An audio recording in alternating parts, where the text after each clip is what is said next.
प्रदेश के सबसे बड़े कांगड़ा एयरपोर्ट पर इस बार सर्दियों में ट्रैफिक नहीं घटेगा, क्योंकि एयरपोर्ट पर जल्द ही इवनिंग फ्लाइट्स प्रस्तावित हैं।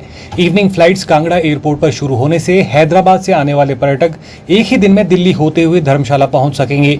यही नहीं, यदि किसी व्यक्ति को धर्मशाला से दिल्ली किसी जरूरी काम के लिए जाकर उसी दिन वापिस लौटना है तो ये भी इवनिंग फ्लाइट शुरू होने से संभव हो पाएगा। सर्दियों में पर्यटकों की आमद कम होने के चलते 3 से 4 फ्लाइट्स बच जाती थी, लेकिन इस बार सर्दियों में सनसेट तक फ्लाइट्स प्रस्तावित हैं। ऐसे में कांगड़ा एयरपोर्ट पर सर्दियों में ट्रैफिक में कमी नहीं आएगी, जो कि अमूमन सर्दियों में घट जाता है।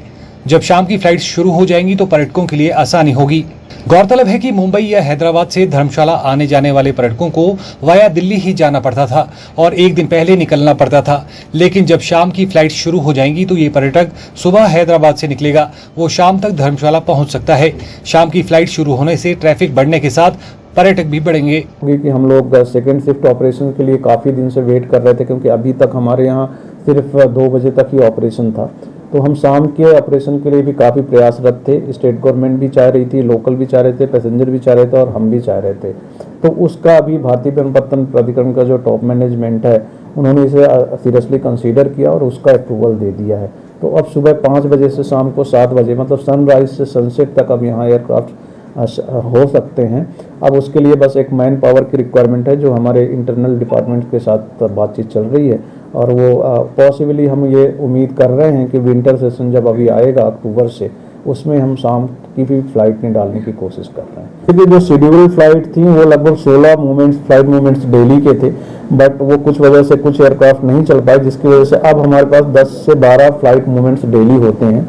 और अगर हम इवनिंग तक की बात करें तो हम उम्मीद कर रहे हैं कि क्योंकि विंटर सेशन में जनरली क्या होता है, 3 से 4 फ्लाइट्स बचती हैं, क्योंकि पैसेंजर ट्रैफिक कम होता है, टूरिस्ट कम होते हैं विंटर में हमारे यहाँ।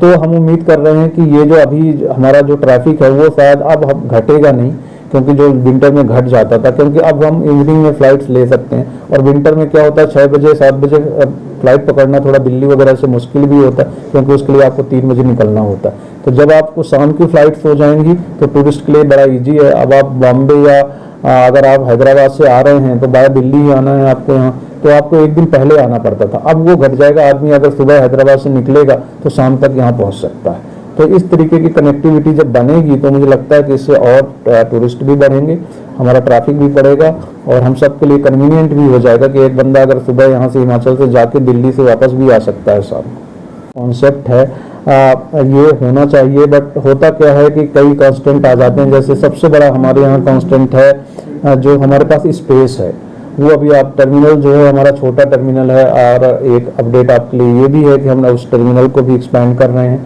अब हम फर्स्ट फ्लोर भी बहुत जल्दी बनाने वाले हैं, जिसके लिए अप्रूवल्स आ गई हैं।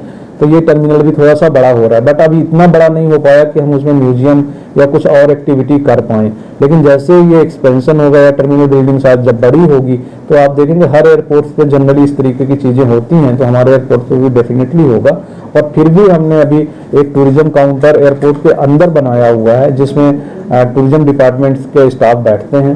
वो वहाँ पे कई पम्पलेट्स भी होती हैं और वो पैसेंजर्स को ब्रीफ भी करते हैं कि हमारे यहाँ कौन कौन सी फैसिलिटीज़ हैं, कहाँ कहाँ आप घूम सकते हैं, कितना दूर है। तो टूरिस्ट इन्फॉर्मेशन काउंटर जो है वो भी हमारे यहाँ स्टेब्लिश है, ये भी बड़ी अच्छी बात है हमारे लिए।